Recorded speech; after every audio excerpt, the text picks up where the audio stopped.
हाँ जी, किवें हो सारे? ये गल नींद नूं तां नहीं आ रही? कोई नहीं, मेरी परफॉर्मेंस देख लो, आ जाऊंगी। सही बननी चाहिए। नहीं, इस तो पहले सच्ची नींद आ जाए।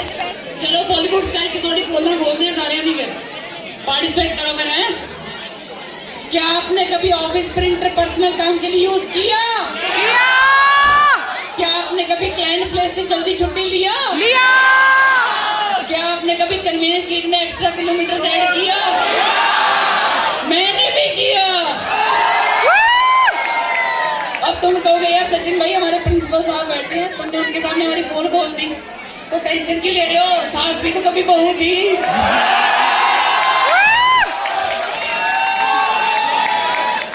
और वैसे भी यार ये सब करना तो हमारा फर्ज बनता है, हम इतनी मेहनत भी तो करते हैं। हम आजकल लोग मिनटों का काम यूं घंटों में कर देते हैं।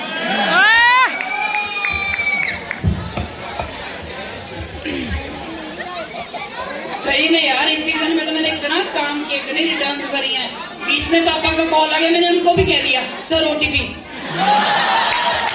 आगे से उन्होंने भी पंजाबी में बोल दिया OTP। ओ तेरी पढ़ाई कैसे चल रही है बेटा? बेटे से याद आया, मेरा दोस्त इंजीनियर, मैंने उसको बताया, मैंने कहा यार मैं स्टैंड अप करने जा रहा हूँ। कहता ये तो फर्स्ट अटेम्प्ट में कर लेगा ना। मैंने भी कह दिया, मैंने कहा हाँ एटलीस्ट इसके बाद मेरी जॉब तो लग जाएगी। और वैसे भी यार लोग अटेम्प्ट्स का मजाक उड़ाते हैं, इसलिए टफ ही इतनी है। तुम यही देख लो हमारी फेमस बॉल्ड पर्सनैलिटी, हमारे गुरुजी वो वाले, वो डॉक्टर, एस्ट्रोनॉट, प्लम्बर, इंजीनियर सब बन गए। वो डॉक्टर, एस्ट्रोनॉट, इंजीनियर, प्लम्बर सब बन गए, सीए वो भी नहीं बन पाया।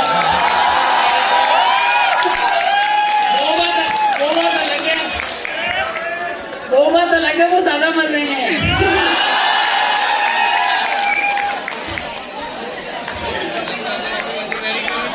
सीए यार, सीए में सीटिंग इतनी लगती है, ये सीटिंग देने के देखो मेरा पेट निकल आया। ऊपर से मैंने इस पेट का नाम इन्फ्लेशन रख दिया, जिस हिसाब से ये बढ़ता ही जा रहा है। खैर यार, इस सीए की डिग्री के साथ अब मैं 4 साल से रिलेशनशिप में हूँ, और ये मेरा पहला ऐसा रिलेशनशिप है जिसको उल्टा मेरे माँ बाप सपोर्ट कर रहे हैं। लेकिन मेरे लिए बहुत टॉक्सिक हो चुका है ये, क्योंकि ना शादी हो पा रही है और टाइम मैं इतना दे चुका हूँ, ब्रेकअप में कर नहीं सकता। बस ट्रस्ट इश्यूज चल रहे हैं। लॉ के पेपर में भी 2 कैंसिल लेके जा रहा हूँ।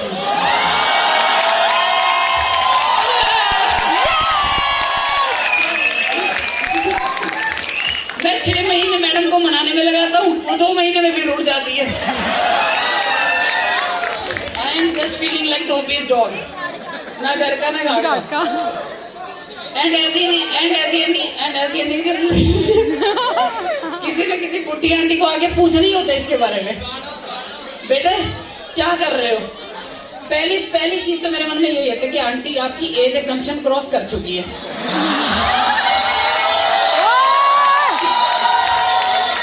आपकी सांसों का फाइनल अटेम्प्ट चल रहा है, अभी 2 महीने में आपका रिजल्ट आ जाएगा, क्या करोगे?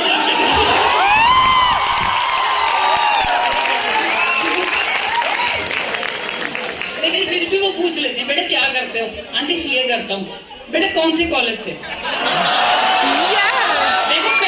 पहले मैं भी तुम्हारी तरह इस क्वेश्चन में फ्रस्ट्रेट होता था, पर अब मैंने मजे लेने शुरू कर दिए। अब जो भी आंटी आती है ना, बेटा कौन से कॉलेज से सीए कर रहे हो? Aunty Boston university USA। अब आंटी की सारी लाइन ऑफ क्वेश्चनिंग खत्म। आंटी को उसका आंसर ही नहीं आता, आंटी के लिए आउट ऑफ सिलेबस है। लेकिन आंटी लोगों को फिर भी सिर्फ इंक्वायरी करनी होती है। फिर आते हैं बुढ़े अंकल, उनको खेलनी होती है रेफरेंस गेम्स तुम्हारे साथ। तुम कुछ भी कर रहे हो, उनका कोई ना कोई रिश्तेदार वो चीज कर रहा होगा।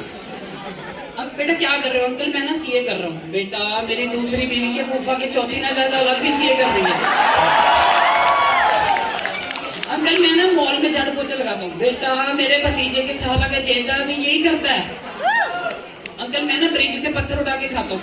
बेटा मेरे साली का बेटा भी यही करता है। फिर अंकल ने देनी होती है स्टेटमेंट्स, जिनका ऐसे कोई यूज भी नहीं होता, तुम्हें सिर्फ हाँ जी बोलना होता है। अच्छा बेटा सीए कर रहे हो? हाँ जी अंकल। बेटा सीए टफ तो है। हाँ जी अंकल। बेटा सीए में मेहनत है। हाँ जी अंकल। बेटा लेकिन सीए के बाद ऐश है। हाँ जी अंकल।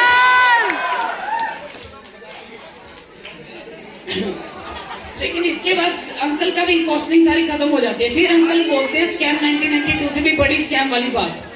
बेटा एक बार सीए बन गया ना, तुम्हारा एक साइन 1 लाख रुपए का। जब मैं छोटा था ना, मैं इस चेन्नई में बड़ा खुश होता था कि यार सीए बनूंगा, सीधा साइन 1 लाख, बैठ के खाएंगे और क्या, पैसा ही पैसा होगा।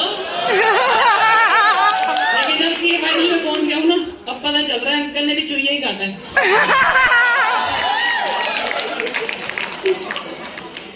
अब तो मेरे मन में एक ही चीज आती है कि सीए बनूं ना, इस अंकल के माथे पे 1 लाख का साइन कर दो। जाओ अंकल 1 लाख का गिफ्ट रख लो। क्या यार, ये तो होगी स्टैंड अप खत्म। अब बस एक जोक। एक बार एक सीए होता है और उसके 2 आर्टिकल होते हैं। ये बड़ा फनी है, ठीक है, सुनना ध्यान से। एक सीए होता है और उसके 2 आर्टिकल होते हैं, ठीक है। भगवान उनके सामने प्रकट होता है। भगवान कहते हैं विश मांगो। पहला आर्टिकल कहता है भगवान मुझे बैंकॉक का ट्रिप दे दो और भर भर के कैश दे दो। भगवान कहता है जा दिया। फिर दूसरा आर्टिकल आता है भगवान मुझे थाईलैंड का ट्रिप दे दो और भर भर के कैश दे दो। भगवान कहता है जा दिया। फिर सीए आता है। सीए कहता है भगवान को ये दोनों मुझे लंच टाइम से पहले ऑफिस में चाहिए।